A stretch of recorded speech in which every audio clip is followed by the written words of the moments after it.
नमस्कार दोस्तों, तो आपका आज स्वागत है प्रश्नावली 1.2 में। मैं प्रश्नावली 1.1 करा चुका हूं, जो कि वीडियो आपको मेरे यूट्यूब चैनल पे मिल जाएगी। वो पहली वीडियो है मेरे यूट्यूब चैनल की। तो आज हम करते हैं प्रश्नावली 1.2। देखते हैं इसमें क्या पूछा गया है। पूछ रहा है पढ़ते हैं, चलो। नीचे दिए गए कथन सत्य हैं या असत्य, कारण के साथ अपने उत्तर दीजिए। चलो देखते हैं क्या कह रहा है। प्रति एक अपरिमेय संख्या एक वास्तविक संख्या होती है। क्या बोला है? प्रति एक अपरिमेय संख्या एक वास्तविक संख्या होती है। मैंने आपको प्रश्नावली 1.1 में पढ़ाया था।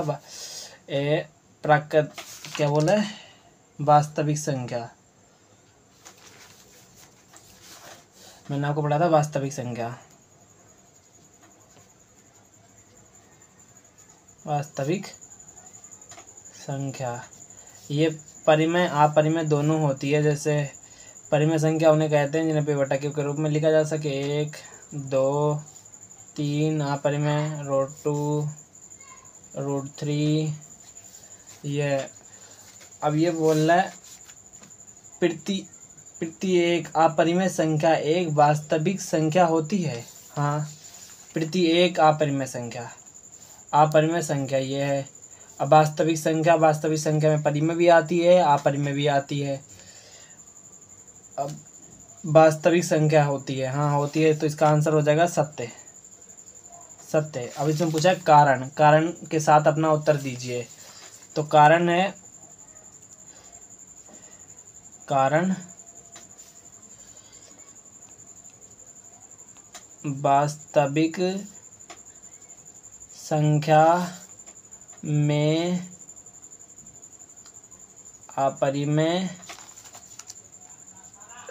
संख्या होती है।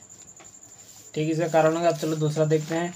पूछ रहा है संख्या रेखा का प्रति एक बिंदु √m के रूप का होता है, जहाँ m एक प्राकृतिक संख्या है। क्या बोला है? संख्या रेखा का प्रति एक बिंदु √m के रूप में होता है, जहाँ m एक प्राकृतिक संख्या है। अब हम करते हैं दूसरा क्वेश्चन। ये तो पहला हो गया। दूसरा, अब एक हम संख्या रेखा खींच लेते हैं। इसके लिए हम इसके लिए लेते हैं। ये लो, ये हो गया 0, 1, 2, 3, -1, -2, -3। ठीक है।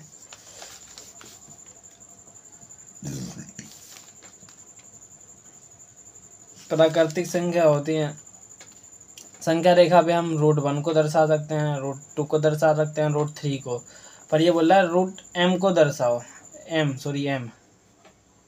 √m को। अब ये तो संख्या रेखा पे होती ना, तो इसका कारण हो जाएगा ये असत्य है। पहली चीज तो असत्य है। अब इसका कारण लिख देंगे। कारण संख्या रेखा पर कोई, क्या बोला था? प्राकृतिक बिंदु नहीं होता है। ठीक, ये हो गया। राइटिंग थोड़ी अच्छी नहीं, समझ लेना भाई। अब करते हैं तीसरा क्वेश्चन। बोला है प्रति एक वास्तविक संख्या एक अपरिमेय संख्या होती है। प्रति एक वास्तविक संख्या, और तो वास्तविक संख्या के अंदर आती है 1 भी आता है, 2 आता है, 3 आता है, √2 आता है, √3 आता है, √5 आता है।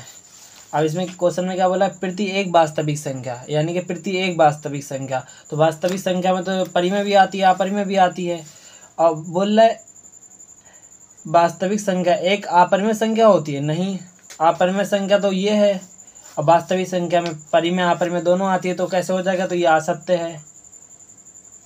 असत्य है। अब इसका हम कारण लिखते हैं। कारण, अब इसका हम कारण लिखते हैं।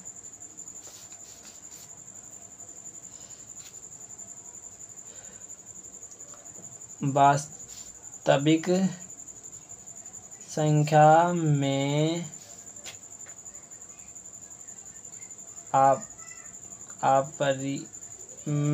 अपरिमेय संख्या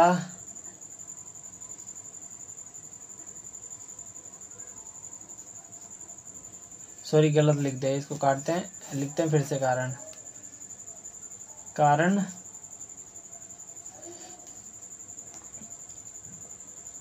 अपरिमेय संख्या में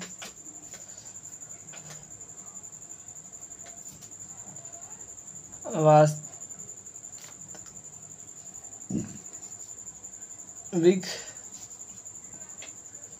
संख्या नहीं होती है। ठीक है, ये हो गया हमारा ये 1.1 के तीनों क्वेश्चन हो गए समाप्त। अब हम करते हैं दूसरा क्वेश्चन, क्वेश्चन नंबर दूसरा। ठीक है, क्या सभी धनात्मक पूर्णांकों के वर्गमूल अपरिमेय होते हैं? क्या सभी धनात्मक पूर्णांकों के वर्गमूल अपरिमेय होते हैं? यदि नहीं तो एक ऐसा संख्या के मूल वर्ग का उदाहरण दीजिए जो एक अपरिमेय संख्या है। पहले इतना आपने हल करते हैं। क्या बोला है? क्या सभी धनात्मक पूर्णांकों के मूल अपरिमेय होते हैं? अब देखते हैं धनात्मक पूर्णांक क्या होते हैं। ले लेते हैं √3, 3 को लिया, उस पर वर्ग कर दिया तो √3 हो जाएगा। और ले लेते हैं √2, अब ले लेते हैं √4, अब 4, अब क्या बोला है 4। अब 4 का हम वर्ग, रूट से तो 4 बाहर निकल आ जाएगा, तो इसका आ जाएगा 2 बाहर। तो ये तो गलत है, ये गलत है, ये असत्य है। क्योंकि इसमें क्या बोला है, अपरिमेय होते हैं, अपरिमेय नहीं होते भाई। देखो 3 ये अपरिमेय, 2 अपरिमेय, पर 3 तो बाहर, 4 तो बाहर आ रहा है। ऐसी 1 मल्टीप्लाई 1 बाहर आ जाएगा 1, तो ये तो परिमेय है। अब इसे हम P/Q के रूप में लिख सकते हैं, जैसे 2/1 इसे P/Q के रूप में लिख सकते हैं। तो ये असत्य है, असत्य है। इसका कारण लिखते हैं, सॉरी कारण नहीं, क्या बोला, यदि नहीं है तो एक ऐसा संख्या के वर्गमूल का उदाहरण दीजिए जो एक अपरिमेय संख्या। लो उदाहरण क्या, ये सामने उदाहरण रखा है, इसको लिख दो।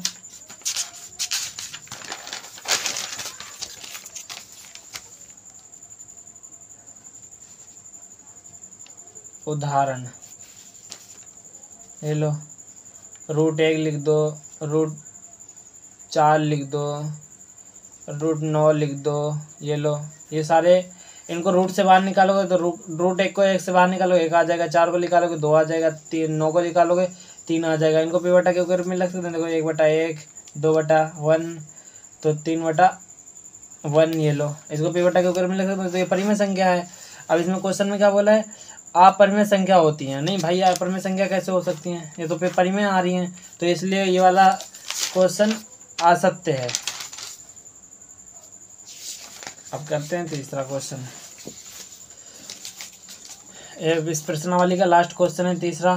दिए गए संख्या रेखा पर √5 को किसी प्रकार निरूपित किया जा सकता है।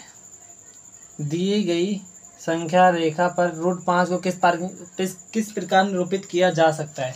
चलो अब हम एक संख्या रेखा खींच लेते हैं। हमें क्या करना है, क्वेश्चन नंबर 3। ठीक है,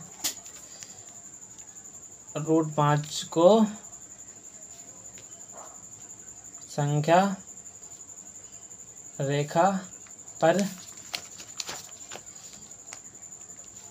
निरूपित करते हैं। अब एक हम संख्या रेखा पहले खींचते हैं। ये लो, एक संख्या रेखा खींच ली, बीच में 0 देते हैं। अब इसके 1 2 3, ठीक है, माइनस का 1 माइनस का 2 माइनस का 3, ठीक है। अब हमें क्या करना है, रूट 5 को दर्शाना है, ठीक है। अब हम रूट को 5, अब हम तुम्हें एक चीज़ बताते हैं, रूट 5 में से कोई भी संख्या को तुम्हें उस रेखा पे निरूपित करना, उसमें से एक घटा दो, तो अब ये बन जाएगा रूट 4 बन जाएगा। अब रूट 4 को हम रूट से बाहर निकालेंगे तो आ जाएगा 2। रूट 4 को जब हम रूट से बाहर निकालेंगे तो 2 आ जाएगा, ठीक है। हमें 2 यूनिट ले लेना है, ऊपर का 1 यूनिट लेना है। अब इसके लिए प्रकार और स्केल की जरूरत होगी। स्केल तो मेरे पास है, प्रकार नहीं है फिलहाल अभी। ये लो, 1 यूनिट हमने ये ले लिया। अब 2 यूनिट हमें नीचे का ले लेना है, 1 1 2। अब ऐसे करना है, देखो यहाँ से ऐसे 2 ले लेना, ठीक। अब यहाँ से एक हम 90 डिग्री का कोण बनाना होता है, यहाँ से हमें 2 पे 90 डिग्री का कोण बनाएंगे, ठीक है, बन गया। अब यहाँ से हम सीधा लाइन को मिला देंगे इससे। अब इसको ले लेते हैं A B C। अब ये 1 यूनिट हो गया, ये 2 यूनिट हो गए। अब ये रूट 5 हो गया, निरूपित किया जा सकता है। अब हम इसको निरूपित तो कर दिया, अब इसको हम करके दिखाते हैं। कर्ण स्क्वायर बराबर लंब स्क्वायर प्लस आधार स्क्वायर।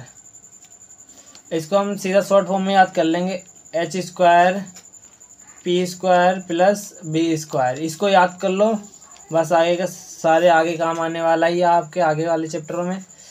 तो अब देखो हम इसको क्या करते हैं, कर्ण किसको बोलते हैं, इसको रूट 5, ठीक है। इसके बराबर में हमें लाना है, ठीक है, रूट 5 का स्क्वायर बराबर।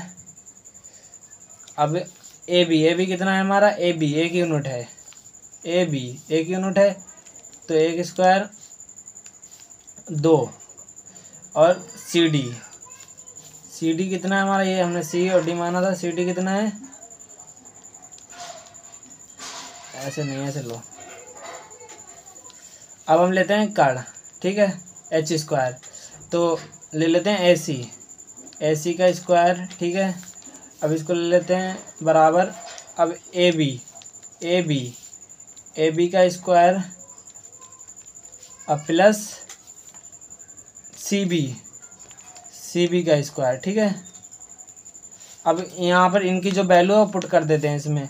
अब ए सी की कितनी है, रूट 5 का स्क्वायर, ठीक है। अब ए बी स्क्वायर की कितनी, ए बी की कितनी, 1 यूनिट ए कर देते हैं। और सी बी की कितनी है, सी बी की है 2 प्लस 2 कर देते हैं। अब इनका स्क्वायर कर देते हैं। अब इसका स्क्वायर करेंगे तो स्क्वायर से रूट ख़त्म, तो बचेगा 5। अब इधर इसका 1 का स्क्वायर करेंगे, 1 का स्क्वायर करो तो 1 ही रहता है, 2 का स्क्वायर करेंगे 4। अब 4 में 1 प्लस करेंगे कितना हो जाएगा, इसको 5 को एडजेक्टिव उतार देंगे और 4 में 1 प्लस करेंगे 5 आ जाएगा। अब ये लो, ये हो गया पुट, ये यानी कि हमारी संख्या रेखा पे सीधा पुट है। इसको यहाँ पर ऐसे कर लेंगे, ले लो 2 से थोड़ा आगे जाएगी, ऐसे प्रकार की सहायता से ऐसे रख के करा जाता है, ऐसे करके। अब मेरे पास प्रकार तो है नहीं, ये हो गया, ये ऐसे संख्या रेखा पुट करा जाता है। अगर ये समझ नहीं आया तो मैं इस पर एक अलग से वीडियो बना दूंगा, आप लोग कमेंट में बताना। इस प्रश्नावली की लास्ट क्वेश्चन था, आपको कैसा लगी वीडियो तो कमेंट में बताना। वीडियो को लाइक करें, चैनल को सब्सक्राइब करें और वीडियो अपने दोस्तों के पास भी शेयर करें। ये मेरे चैनल की दूसरी वीडियो थी, ठीक है। थैंक यू, धन्यवाद।